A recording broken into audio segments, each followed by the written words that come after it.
Halo teman-teman semua, kalian tahu gak sih apa itu konseling? Konseling adalah kegiatan yang dilakukan untuk membantu masalah psikologi yang berfokus pada aktivitas preventif dan mengembangkan potensi positif yang dimiliki dengan menggunakan prosedur berdasarkan teori yang relevan. Nah, konseling bukan cuma kayak curhat biasa aja loh teman-teman, tapi konseling juga memiliki tujuan. Yang pertama, membantu klien mengelola permasalahan dalam hidup secara lebih efektif dan mengembangkan sumber daya yang tidak terpakai serta kesempatan secara lebih maksimal. Yang kedua, membantu klien menjadi lebih baik dalam membantu diri mereka sendiri dalam kehidupan sehari-hari, atau lebih tepatnya membantu klien agar bisa diri kaki mereka sendiri.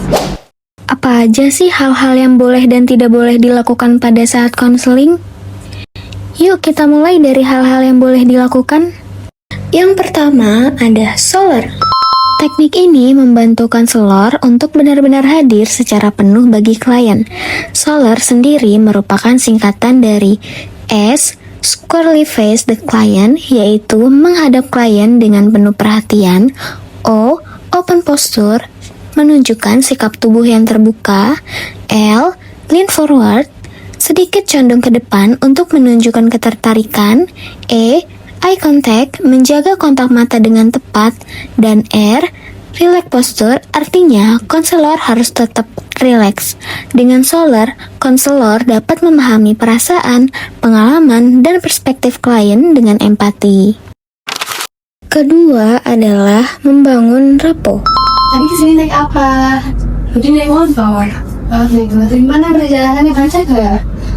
Tadi sih gak terlalu macet. Enggak terlalu macet ya. Tadi sebelum kesini udah makan siang belum? Udah tadi aku makan ayam goreng. Jadi sekarang ngobrolnya jadi lebih enak ya karena udah makan siang. Rapport adalah jembatan yang membuat konseling berjalan lancar. Tanpa adanya rasa percaya dan kenyamanan, klien tidak akan terbuka.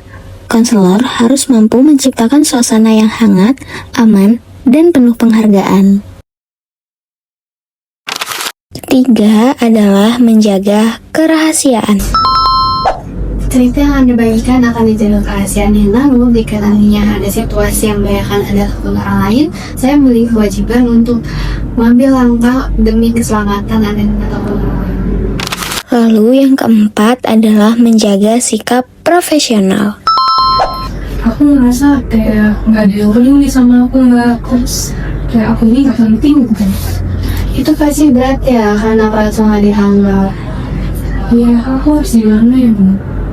Baik, nanti kita coba lihat dari situasi lain. Nanti kita coba cari jalan keluar yang paling sesuai. Seorang konselor harus bersikap empatik, menghargai martabat klien, serta menjaga objektivitas. Hal ini sesuai dengan Kode Etik HIMSI tahun 2010, pasal 13. Sikap profesional inilah yang membedakan konseling dari sekedar obrolan biasa. Kelima adalah menghentikan konseling bila perlu. Ada kalanya konseling tidak lagi bermanfaat atau bahkan berpotensi merugikan dan membahayakan klien. Nah, dalam situasi seperti ini, konselor boleh menghentikan proses konseling secara sementara maupun permanen. Dan yang terakhir, meningkatkan kompetensi diri. Konselor tidak boleh berhenti belajar. Mereka perlu mengikuti pelatihan, seminar, supervisi, atau pendidikan lanjutan agar dapat memberikan layanan konseling yang berkualitas. Nah, hal ini ditegaskan dalam pasal 8 tentang peningkatan kompetensi. Setelah membahas apa saja hal yang boleh dilakukan pada saat konseling, sekarang mari kita bahas apa yang tidak boleh dilakukan pada saat konseling. Yang pertama, memberikan kritik yang tajam. Saya ngerasa gampang jadi anak. Ya wajar aja, orang Anda salah. Kritik tajam dapat berubah menjadi penghakiman loh. Konseling bukan tempat untuk menghakimi atau menghukum klien, melainkan untuk membantu mereka memahami diri dan mencari solusi.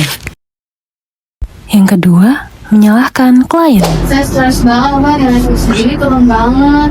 Ya lagian, Anda aja malas belajar. Seorang konselor tidak boleh mengatakan, ini salah kamu. Sebaliknya, konselor harus membantu klien melihat ke depan, memperbaiki diri, dan membangun harapan baru. Selanjutnya, membeda-bedakan latar belakang. Konselor harus melayani semua klien tanpa diskriminasi, baik dari segi agama, budaya, status sosial, ataupun suku. Profesionalisme menuntut sikap yang adil dan inklusif. Yang keempat, mengabaikan informed consent. Konseling hanya boleh dilakukan dengan persetujuan jelas dari klien. Tanpa hal tersebut, proses konseling dianggap tidak etis. Hal ini tercantum pada Kode Etik Pasal 73. Yang kelima, memanfaatkan klien untuk kepentingan pribadi. Oke, baik. Jadi sesi hari ini sudah cukup ya. Baiklah.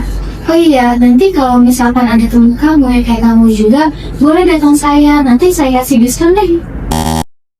Konselor dilarang menggunakan klien demi keuntungan finansial, sosial, atau politik di luar tujuan konseling. Hal ini ditegaskan dalam pasal 18 Kode Etik. Dan yang terakhir, menjalin hubungan pribadi dengan klien atau mantan klien. Mbak, aku senang banget kalau sama Mbak. Rasanya Mbak lebih ngerti dibanding teman-teman aku. Boleh nggak Mbak kalau aku ke rumah? Nanti kita ngobrolnya lebih banyak.